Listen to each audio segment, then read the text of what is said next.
En octubre de 1997 ocurrió una de las peores masacres que hayan sucedido en Colombia y de la cual sabemos muy poco. 150 hombres al mando de Doble Cero, uno de los comandantes de las autodefensas, entraron a una zona conocida como la región del Aro, en Ituango. En el Aro murieron cerca de 19 personas, la mayoría de las cuales fueron torturadas, como les sucedió a Marco Aurelio Areiza, el dueño de un almacén de abarrotes, al que colgaron de un árbol y le quitaron los ojos y el corazón. Luego de miles de investigaciones en el Aro, no encontraron ni secuestrados, ni guerrilleros, ni plantaciones de coca. El pueblo quedó destruido, fue incendiado en llamas. Las mujeres fueron violadas y muchos fueron despojados de sus tierras. Además de que los paramilitares le robaron cerca de 1.700 reses, las cuales fueron arriadas hasta Urabá durante varios días por arrieros que sobrevivieron a la masacre y que llegaron a esa zona prácticamente muertos. ¿Qué fue lo que pasó en esa masacre? ¿Por qué se perpetró? ¿Y por qué se pudo perpetrar durante 10 días? La masacre. Mancuso y Uribe. La masacre del Aro fue preparada con un año de anticipación según Mancuso.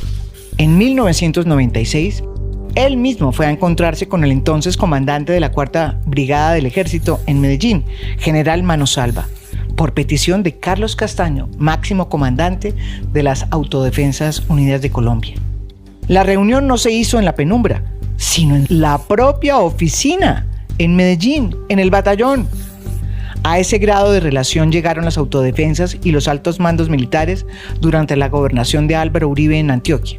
Allí, en el batallón, el general le entregó los mapas, las informaciones de los combatientes de la guerrilla que podrían estar ahí y los sitios donde se encontraban sus campamentos, supuestamente liderados por Iván Márquez, en la zona del Aro y de Ituango. Esas informaciones, esos mapas, le sirvieron a las autodefensas para planificar la incursión que se produjo un año después, en octubre de 1997. La masacre duró 10 días. Según Mancuso, Carlos Castaño coordinó todo junto con Cuco Banoy, otro de los ex jefes paramilitares importantes que además también está extraditado, quien se había comunicado a su vez en ese momento ya no con el general Manosalva porque había muerto de un infarto, sino con el general Carlos Ospina, quien lo había reemplazado en la 4ª Brigada. Abre comillas, al comandante Castaño, a él le escuché decir que él tenía coordinación directa con el general Ospina. El general Carlos Ospina llegó a ser comandante del ejército y hoy disfruta de un tranquilo retiro. Mancuso también dice que Pedro Juan Moreno, brazo derecho de Álvaro Uribe en la gobernación, era su secretario de gobierno, supo de esta incursión porque semanas antes Moreno mismo se había reunido con Castaño y con él en una finca cercana llamada El Volador.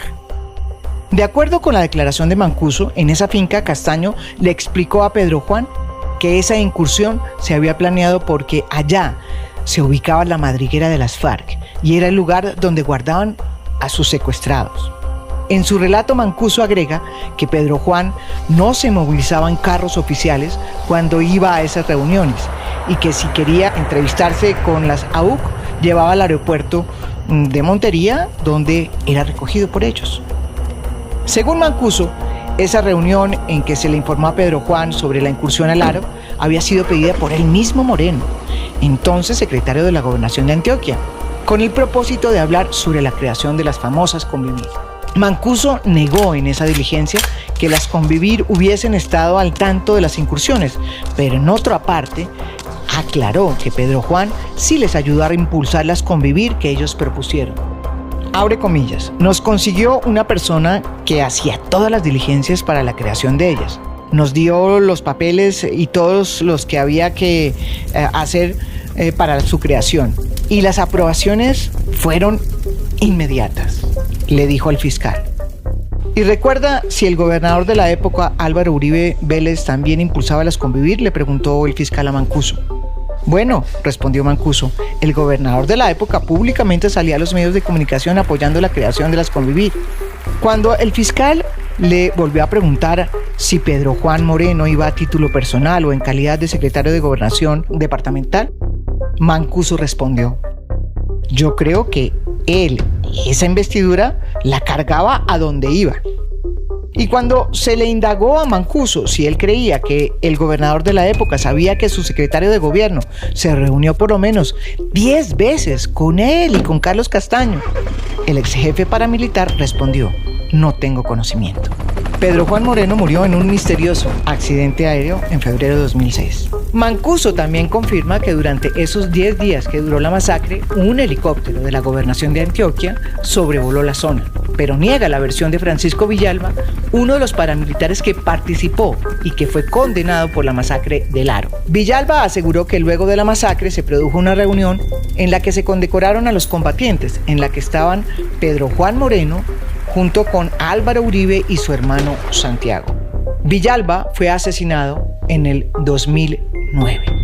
Son verdades que mezcla con mentiras, dijo Mancuso al fiscal. Es verdad que hubo una reunión para condecorar a los miembros de la SAUC que participaron en los combates de esa zona de El Aro, donde participaron además el comandante Castaño, Doble Cero y Cuco Banoy. Yo también estuve, pero es mentira que el gobernador de esa época, Álvaro Uribe, y las otras personas que dice Villalba estuvieran allí. Salvatore Mancuso es uno de los ex jefes paramilitares que más ha contribuido con la verdad. ¿Y por qué lo digo? Porque lo hizo desde el comienzo, incluso antes de que los extraditaran. Fue el primero que empezó a hablar.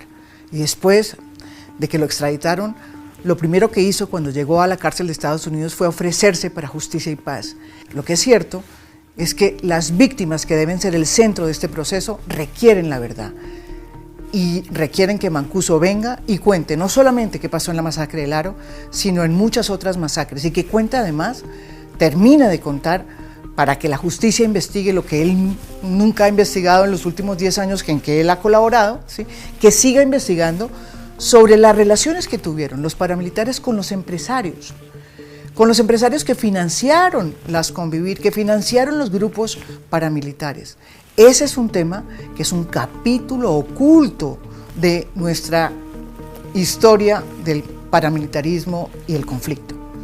Ese capítulo lo prometió develar Mancuso y es la única persona de toda la jefatura de los paramilitares de ese momento que ha dicho que está dispuesto a hacerlo.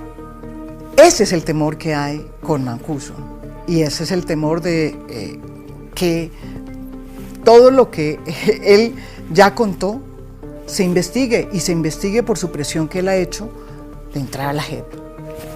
Si entra a la JEP, todo lo que él ya dijo, que no se ha investigado, pues va a revivir. Y eso no le conviene a muchos en Colombia.